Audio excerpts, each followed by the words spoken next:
Last year, Hyundai teased some high-performance electrified vehicles. There was the N24E, a track-ready version of the Ioniq 6. They also briefly showed off the Ioniq 5N, which they've now fully revealed at the Goodwood Festival of Speed. And then there was the Hyundai N74 concept. I absolutely love the way this vehicle looks, and you do too. That's probably why you clicked on this video. Though this vehicle is a hydrogen fuel cell electric vehicle, different than the other two. Now, the big news is that Hyundai has applied for a trademark of the name N74 in Europe. Add to that some comments made by executives saying how much they would love to have this vehicle in their showroom, and it's further fueling the possibility that this vehicle will make it to production. However, I'm going to tell you this vehicle will never make it to production unless they make one really big change to it. The N74 pays homage to the Hyundai Pony Coupe concept of 1974. That car was designed by the legendary Giorgetto Giugiaro. It never went to production, but it did inspire their own designers for many years. Fast forward to the 2000s, and Hyundai, along with most Japanese car makers, some Europeans, and General Motors, began to ramp up their efforts to prove hydrogen can be the fuel for future cleaner transportation. In the early 2010s, most began to make claims that mass production was just 5 years away. But somewhere in the middle of the decade, Hyundai changed. They saw Tesla did not fail miserably with its battery electric vehicles. Neighboring Chinese manufacturers ramped up production of new energy vehicles, including battery electrics and plug-in hybrids.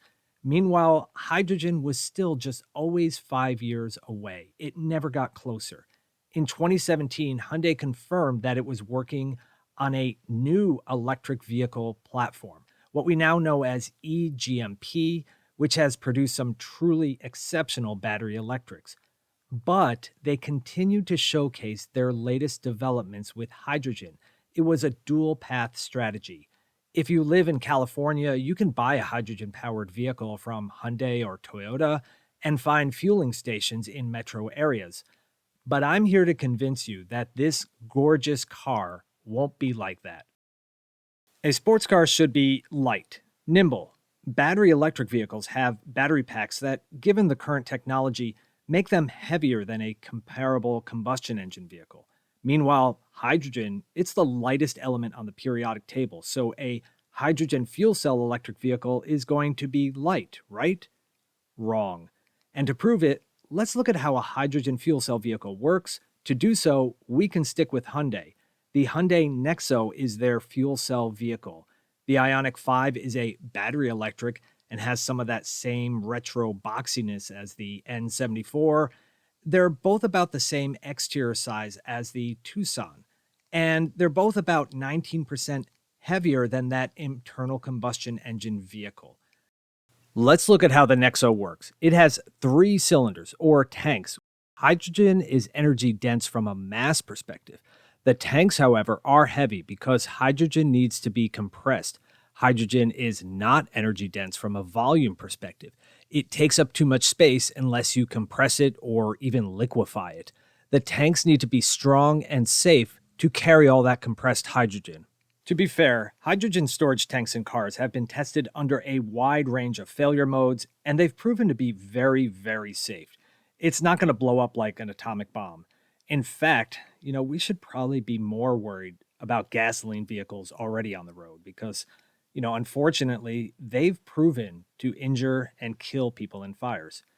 The hydrogen feeds into an expensive fuel cell that develops 95 kilowatts of power, and that fuel cell then powers the electric motor, right?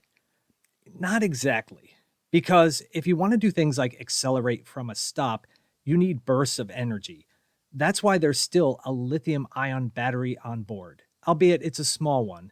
The Vision 74 has a different configuration than the production Nexo fuel cell vehicle. It has only 2 cylinders. That saves a little weight. They probably just didn't have room for a third one. It uses the same 95 kilowatt fuel cell as the Nexo, but it has a much, and I mean much larger battery than the Nexo fuel cell vehicle. It needs that large battery to sustain long periods of acceleration, like you would have on a racetrack. Fuel cells can't put out bursts of energy like a battery can. In fact, the Vision 74's battery is pretty much the same size as the Ioniq 5 standard range and 3/4 the size and weight of the Ioniq 5N. Add to that the 2 hydrogen cylinders, the fuel cell, all the plumbing, and the Vision 74 would absolutely be a heavier vehicle than a battery electric. Fuel cells aren't good at rapid discharges of energy. That's why they still have a battery on board. Batteries, though, they are very good at this. There's a term called C-rate. It approximately measures the rate at which a battery can be charged or discharged, releasing that energy. Electric vehicle batteries today are about 3C. Roughly, this means that a 100 kilowatt hour battery can be completely discharged in about 1/3 of an hour, or conversely, recharged in about 1/3 of an hour. Battery makers are now claiming they can provide 4C or faster power delivery and recharging. So, battery powered vehicles offer more opportunity for stupid fast acceleration. And there are some insanely fast EVs out there today, and even more insanely faster battery electrics coming soon. People who hate on battery electrics often like to point out how wonderful it will be to refuel with hydrogen. I think they imagine pouring hydrogen into their open tanks of their vehicle, like water from a fountain. But that's not how it works. I mentioned before that hydrogen needs to be compressed, otherwise it would take up way too much space to be useful. The pressure inside your tires are about 35 psi. The pressure inside a hydrogen tank is either 5,000 or 10,000 psi. Use the H35 hose to get 5,000 psi or the H70 hose to get 10,000 psi. Needless to say, there is a high pressure hose, a high pressure connector. Make sure you see the green ring so that you know the nozzle is safely secure. You'll hear the noisy high pressure pump and hissing noises. The system will pause periodically to check the pressure of the tank in the vehicle to know when it's full. It needs to communicate with the vehicle to determine that. Communication can get interrupted by various causes. Also, because of the high pressure, frost and ice can build up. If the nozzle becomes frozen, you'll have to wait a couple minutes and then it will release. At the end, you'll see how many kilograms of hydrogen were added. Yes, even in the US, it gets measured in metric. Is it faster than recharging a battery? Yes. Is it as easy as filling up with gas? No. Where can you buy hydrogen? That's the other problem. There are 59 publicly available hydrogen refueling stations in California today and one in Hawaii. That's it. By comparison, there are over 130,000 public EV chargers in the US today, with a goal of 500,000 by 2030.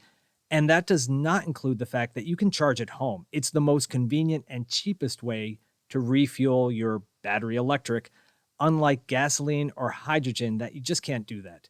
If Hyundai came out with the N74 as a hydrogen-powered car, it would be severely limited where you could drive it due to lack of hydrogen infrastructure. If the Hyundai N74 goes into production, it won't be cheap. It won't be produced in large numbers, but it's worth noting that 20 plus years of development of fuel cell vehicles have yet to prove that they can be made affordable and at a profit. Tesla and BYD, on the other hand, they're showing how to make battery electric vehicles affordable and profitable. Starting price for the Nexo is $19,000 more than the Ioniq 5. In summary, the Hyundai N-Vision 74 concept is gorgeous. We all want to see it come to production, but if Hyundai does do that, why on earth would they bring it forward as a hydrogen fuel cell vehicle when they're doing so great with their battery electric vehicles? It's most likely that it will be based on the same layout and platform as the Ioniq 5N with a front and rear motor setup, but they could also do 2 electric motors at the rear. That would be keeping with the original concept and just make for a crazy tire-burning rear-wheel drive performance electric vehicle. It'd be interesting to see that, and I hope you enjoyed this video. If so, you know what button to press, and thank you for watching.